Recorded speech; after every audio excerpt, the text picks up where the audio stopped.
Hi, it's Lily Grover again, and I'm going to review a book that I found that really touched my heart and has stayed with me this semester, and it's called Where the Two Worlds Meet. The cover itself not kind of, it really just invites readers in of all ages and invites the readers to for a moment, see themselves as a child. Um, in the book, the pictures and the language go hand in hand. The first page, if you can see the beautiful colors, but also the curves of the curtains, the curved lines of the curtains, as well as the horizontal lines of the window that create a feeling of change, but not just a feeling of change that would be fearful, but a feeling of stability within that change. And as you can see, the little boy looking outside the window, in the top you can see the moon that is smiling and the sunshine with its eyes peeking up over the horizon. You can just get this feeling that the change that's coming is good, and it's inviting, and it almost you're anticipating with excitement what's to come.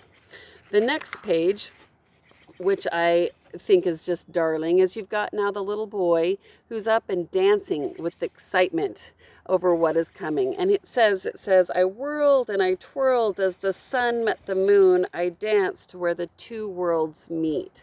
So he's seeing that there's change. There's change happening all the time around him. And the lines and the curves within the illustrations depict that very well, along with the colors. The colors are just bright, and even the darkness. If you go back to the page before, when you see the dark with the moon, as it changes, you feel the dark move to light, and you just feel this calmness around you. The details that are found within the book are just beautiful. And even on this, like here, throughout the book, you see a butterfly, but even, right, you can see the boy up in his tree. He even calls being in and out, inside a tree, but outside in the world, which is why I kind of picked this outdoor play. I guess you could, the outdoor look to enhance this story. You can see up in the tree that there is a butterfly coming outside and moving from one place to the other. And in the poetry, or in the story on the next page, it says, as I poked my head out of my tree hiding place, a butterfly opened its wings and left its cocoon where the two worlds meet. It flew out from the land in between. And you can see in the pictures how that is depicted. And you see the cocoon up here and the butterfly flying into the unknown. But again, you still have that feeling of peace and joy and excitement. The pictures definitely enhance this story throughout every single page. I mean, you've got just beautiful colors. You have him getting dressed and seeing that being dressed and undressed is in between. But also, you have him brushing his teeth and seeing that his tooth is wiggling, and he's like, oh, it's again two worlds in between, from one baby tooth to the other, to a new tooth coming in. Then as you continue, you see again that picture from the front cover as he flies through the air in his tire swing, and it says, I dashed out the door to my backyard to play. I climbed on my favorite swing, got going so high that I felt I could fly like that butterfly using its wings. I just love how the pictures truly do correspond to each other, to the verbiage, but also they enhance one another. Even though the boy is dressed in stereotypical blue, every single page has him holding his teddy bear, which allows for boys and girls alike to be connected, knowing that they have a safety net, not just with the world around them, but with that one thing that stays with them always. So I don't feel that the boy dressed in blue detracts from the story, or from boys and girls and adults alike enjoying this book.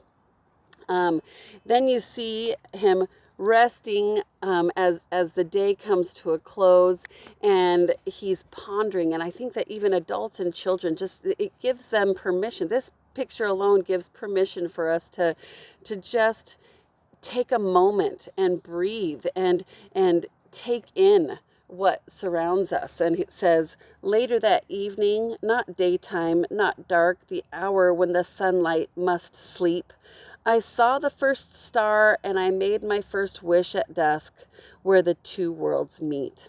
I lay back and daydreamed of fluffy white clouds made purple where two worlds meet, like dreams that you dream when you're kind of awake, not dreams that you dream when you sleep. I just love the language, the poetry, the rhyming that goes so well with the tone of the pictures and with the tone of the language, the verbiage. At the end of his day, again, we're back to the same room that he started in, and he's saying goodnight to the day and thinking about what he's experienced throughout the day. And he says, darkness took over. I climbed into bed. I looked out the window and prayed, thanked God for the sun and the stars and the moon, for my tooth and my swing and my day. And like just the simplicity of this childlike sense of awe and wonder, it just appeals to all ages, and it reminds us that we all need to have that child sense of wonder, and it allows for children who are reading this to know that they're in a good place and they're learning and growing. But my favorite page is the end, of course. And again, he's looking outside the window, or he's actually wrapped into bed, and you can see this angelic presence on above his bed, and it says, a final idea took hold of my heart as I snuggled down deep in my sheets. God, who is love, is in heaven and here. He is where the two worlds meet. And I just love the beauty of that message. This book appeals to all ages, and it is in harmony not only with the words and the verbiage, the author and the illustrator, but it's in harmony with the Creator himself, who wants us all to see where the two worlds meet, both heaven and mortality. And I just think that this book is for every single person out there because its message is true, pure, and simple. And I hope that you will look it up on Amazon and buy it. It just came out just at the end of last year, and the message is just beautiful. Again, the author, I don't even think I stated who the author was. The author is Karen Kennedy Floyd, and the illustrator, the watercolors were all done by hand, and her name is Madeline Irvina. I hope you'll go out and check this, but if not, that you'll take those words that I read and just remember that God is here and in heaven every single day, and we can see it in all the newness around us and the beauty that surrounds us.